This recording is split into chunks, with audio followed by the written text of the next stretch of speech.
as I understand, I'm Cassius Marcellus Clay VI, and my great-great-grandfather was a Kentucky slave, and he was named after some great Kentuckian. Well, Cassius Marcellus Clay is a great name in Kentucky.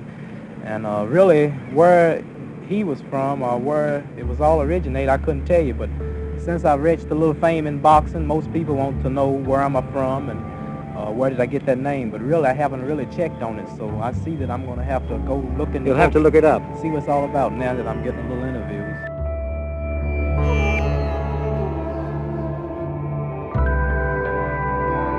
He was born Cassius Clay, became Muhammad Ali, and is widely hailed as one of the greatest and most influential athletes of the 20th century. The three-time heavyweight champion possessed unrivaled speed and agility inside the ring, and an unmatched wit and charisma outside of it. Better violent to die than to come down and Uncle Tom and try, making peace just to live alive. He would come to be celebrated all over the world, a symbol of tolerance and understanding, but was militant and confrontational in his youth. His first title bout came in 1964. Few thought he had much of a chance. I predict tonight somebody will die at ringside from shock. In 1964, the champion was Sonny Liston, and he was absolutely unbeatable. Cassius Clay was the 7-1 underdog. The New York Times sent me down there with these instructions. As soon as I got to Miami, rent a car, drive back and forth between the arena where the fight was going to be held and the nearest hospital, so I would waste no time following Cassius Clay into intensive care. But Clay dominated the fight. He eluded Liston's fists, and by the sixth round, was hitting the champion virtually at will. I think that they feel now that Clay have all the confidence he needs and go home and defeat Sonny. When Liston didn't answer the bell for the seventh round, Clay became the heavyweight champion of the world. It was clear from the very beginning that Clay was going to be a different kind of champion. Brash, outspoken. I have a mark on my face, and I upset Sonny Liston, and I just turned 22 years old. I must be the greatest. Soon after his victory, he joined the Nation of Islam and changed his name to Muhammad Ali. But many people and many publications, including the New York Times, continued to call him Cassius. I said, listen, I'm real sorry about this, but this is out of my control. And he patted me on the head and said, don't worry, you're just a little brother of the white power structure. Some asked if he might officially change it, as a reporter did in this press conference captured by KTVU news cameras. Well, who would have the face? The judge is what color? I don't know. He's white. So in other words, I'd have to ask a white man, may I call myself Muhammad Ali boss? He was very sensitive about my rightful name. And in several very cruel fights, one with Floyd Patterson, one with Ernie Terrell, he taunted them. Didn't knock them out when he could have, because he wanted to inflict more punishment because they insisted on calling him Cassius Clay. Floyd dreamed he beat me, he'd apologize. He'd rather run through hell in a gasoline spoke coat. He tortured Floyd. It was like a little boy picking the wings off a butterfly. And he would just kind of punch Floyd and step back. After Patterson, Ali defeated George Tuvalu in March 1966, and then Henry Cooper in a 6-round TKO in May. He knocked out Brian London in only 3 rounds in August, beat Carl Millenberger in 12 rounds in September, and defeated Cleveland Williams in a 3-round technical knockout in November, in what many experts consider to be the most dominant performance in Ali's career.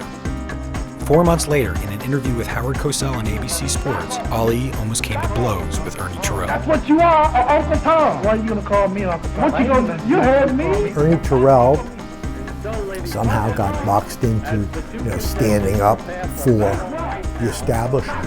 And that was another terrible and ugly fight. This was the mean and cruel streak. Terrell would not call him by his name, he ought to call him Cassius. And so when he just punished him, he was like, what's my name? Steady to humiliate him. I hardly think it's necessary. Don't you agree, Joe? I don't know about that. I think Clay can do what he want to do in the ring. Finally, in March 1967, Ali defeated Zora Foley. He had won 29 fights in 6.5 years, one of the most extraordinary runs in heavyweight boxing history. Although he didn't know it at the time, it would be 3.5 years before he fought again. When Ali refused induction into the armed forces, the State Boxing Commission suspended him and stripped him of his title. The country was pulling apart, and he's caught right in the middle of it. It's wave after wave of TV reporter, radio reporter. They all came in. In a few minutes you're going to be, in the front lines. And then black Muslims would come and they say, oh, some cracker sergeant going to drop a hand grenade down into your pants. And he was wild and he was exasperated. And late in the evening, I remember standing here, late in the evening, the last radio reporter comes and goes, so champ, how do you feel about being reclassified and going to Vietnam? And then he said, I ain't got nothing against them Viet Cong. The phrase was refined. I got no quarrel against them Viet Cong. No Viet Cong ever called me nigger.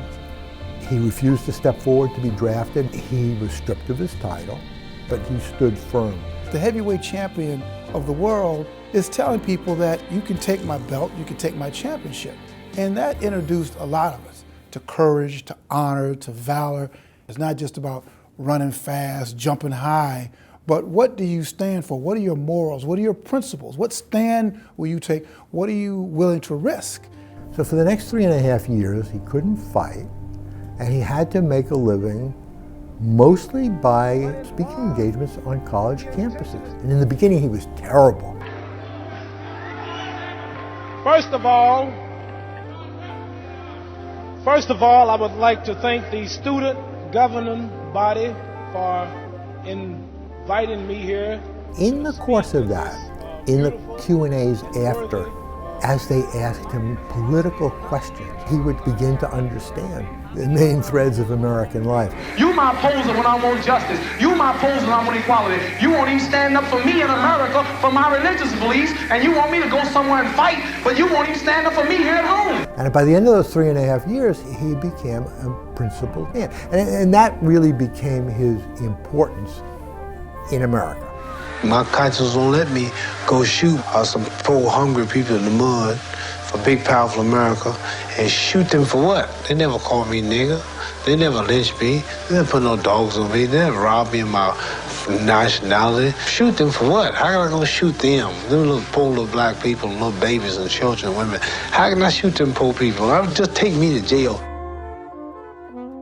Ali won his appeal in 1970 when a federal court upheld his bid for a state license. He quickly got back to work, beating Jerry Corey and Oscar Bonavino. His chance to reclaim his titles came in March 1971 against his old friend Joe Frazier. It was dubbed the fight of the century. Today, now, 40 years later, a lot of people, because of their love of Ali, think Ali probably won that fight. Joe Frazier beat him up. And I can remember him saying, when a man gets me going, that's a real punch. And when he knocks me down, that's a real punch. And Joe Frazier had knocked him down. And in a way, I'm part of that knockdown. If you look past Ali, you'll see 3 gentlemen from the New York Times, Arthur Daly, Bob Lipsyte, and myself. And the way you can find me is I had a pen in my mouth. And in the photo, it looks like a mustache. But trust me, it was a pen. It was Ali's first professional loss. Even though the decision was undisputed, he continued to talk trash about Joe Frazier every chance he got, wherever he was. Are you Joe Frazier? Are you Joe Frazier's nephew? Is he related to you? This boy's pretty. This boy ain't ugly.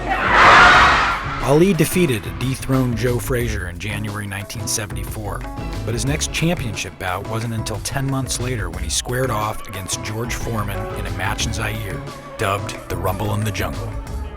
Most people, including myself, thought Foreman would demolish him. There were 60,000 people in a soccer stadium yelling, Ali Boumaye. Well, what that meant was Ali, kill him. Ooh, I want to get my soul and my spirit 100,000 African brothers hollering Ali, Boumaier, and Ali had told them that Foreman was a Belgian. He wasn't, of course, but when they told him that, they wanted to believe it, and Foreman was the enemy. That fight was just masterful. He just blew Foreman's mind. You know, he completely, as much as one competitor could completely turn someone inside out, Ali had completely turned Foreman inside out. He'd back off into the ropes and let Foreman pummel him. And Foreman would just smash his ribs and everything. And finally, Foreman just kind of punched himself out. And Ali threw a right hand in the 8th round. I looked up and Foreman spun and went down and just had no energy to get up. 3 years after he had lost the Frazier. And now suddenly everybody loved him. That's sports. That's the way it works sometimes. This is the most joyous scene ever seen in the history of boxing. Only a few months later, he found himself abroad again, this time in Malaysia, to defend his title against Joe Bugner. They had never had a heavyweight title fight in Kuala Lumpur, and they were making a big thing out of everything, including the selection of the gloves. They brought them in on a pillow. Each fighter tried on his gloves and everything. And then after all the selection, they put them back in the boxes, and then they sealed it. They sealed the boxes with wax from a candle, and they literally were going to put them in a safe inside a jail cell and padlock the cell so nobody could tamper with the gloves. And Ali said, "The gloves are going to jail. The gloves are going to jail. The gloves ain't done nothing yet." Muhammad Ali was fun to be around. He was an entertainer. He was a pleaser. I remember once he had done an exhibition in Florida on a field, on a makeshift ring, and his dressing room was a recreational vehicle. And after his exhibition, he went back to the recreational vehicle and shooed everybody out, looked around the crowd, picked out 3 cute young women, brought them in, sent 2 of them out, door closed, and the rec vehicle began to shake back and forth. The trainer, the PR guy, his masseuse, everybody said, "This is off the record. Don't ever write about it, because you'll never talk to him again." But I figured, there were hundreds of people in this field standing around who had seen this. It was a public event. How could you not write about it? So that's how I ended the New York Times Magazine piece. And the editors put the headline on it, "King of All Kings," because he had referred to himself somewhere along the way as King of All Kings. So now it's 6 months later, and they send me down to the movie set of The Greatest, his faux autobiography. The moment I got there, I heard, "Bob!" And he came running over, and he grabbed me and said, "King of all kings, you got that right." He did have this grandiosity about him, and he was a narcissist. And I think there were some dark parts of him, which you can't avoid. But perhaps the darkest was kind of a vicious attack on Joe Frazier, calling him an Uncle Tom, calling him a gorilla. I will beat the gorilla in the Thriller in Manila. And later on, ascribing all of this to, well, we were kind of beating the drum for the box office. Well, somehow that's even worse. It's Uncle Tom. Why do you say that? Oh, insist on calling me Clay. Oh, Uncle Tom. I don't like Uncle Tom. Frazier supported Ali's stance on Vietnam, even lent him money when Ali wasn't fighting. But what started as a friendly rivalry in the ring became something altogether different. Frazier was hurt and angry when they faced off for the 3rd time in the Philippines. God, it had to be 100 degrees in that arena. And it was a brutal fight, brutal. I mean, I call it an epic in brutality, and it was. I mean, you couldn't, there was never a slow movement. I mean, the punches were brutal. And also by that time, 4 years after the first fight in the Garden, they were older and slower. They really couldn't get out of each other's way. So every punch landed. was stopped in the 15th round by Joe Frazier's trainer because his left eye had been closed and he couldn't see Ali's right-hand punches coming, so he stopped it. Even though he thought Frazier was ahead, he stopped the fight because he didn't want Joe to get hurt. One of the first questions, if not the first, somebody said to him, Muhammad, what a brutal fight. What was it like in that ring? We'll never forget. All Ali said was, it was next to death.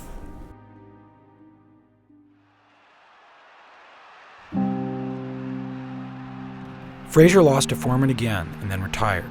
Ali fought 10 more times, defeating Koopman, Young, Dunn, Norton, Evangelista, Shavers. He lost his title to Leon Spinks in 1978, won it back later that year, and lost it for the last time to Larry Holmes in 1980. Larry, I'd like you to explain why you've been crying. You know, I really respect Ali a whole lot. It hurt you to punish him that way, didn't it? But still, Ali fought on. He finally retired after losing to Trevor Berbick a little over a month before his 40th birthday. 2 years later, Dave Anderson caught up with him before Ali left on a goodwill tour. He was probably a few pounds heavy, so he was going through some training, just light training, but something to get the weight off. That's the first time I noticed that he was slurring his words. And as we all know, that got worse and worse and worse and worse. I mean, it's been a terrible, terrible scene for years with Muhammad. Ali's decline was as rapid as it was dramatic. He appeared in public less and less frequently as time went on. But despite his obvious difficulties, he never lost his spark. I think he's an enormously interesting character. I think that he may have been the greatest fighter we've ever seen. I think that he's an amazing window on a historical period. As a human being that I knew and traveled with, I loved him. There were things about him I hated, but I loved him as a human being, and he was pure fun. I saw him at the Olympics in Sydney, Australia, and by this time the Parkinson's had begun to ravage him. But I remember meeting him at some little event, and there was just, again, it was a small gathering, and so, you know, I reintroduced myself to him, and I said, he said, by this time he started, he said, what's your name? And so I said, my name is Bill Rhodes. He said, no. What's your real name? I never told you my name is Cassius Clay. My name is Muhammad Ali, and you will announce it right there in the center of that ring. You must listen to me. I hate these people. I am the king of the world. Hold it. You're not that crazy. I'm a bad man. I shook up the world. I shook up the world.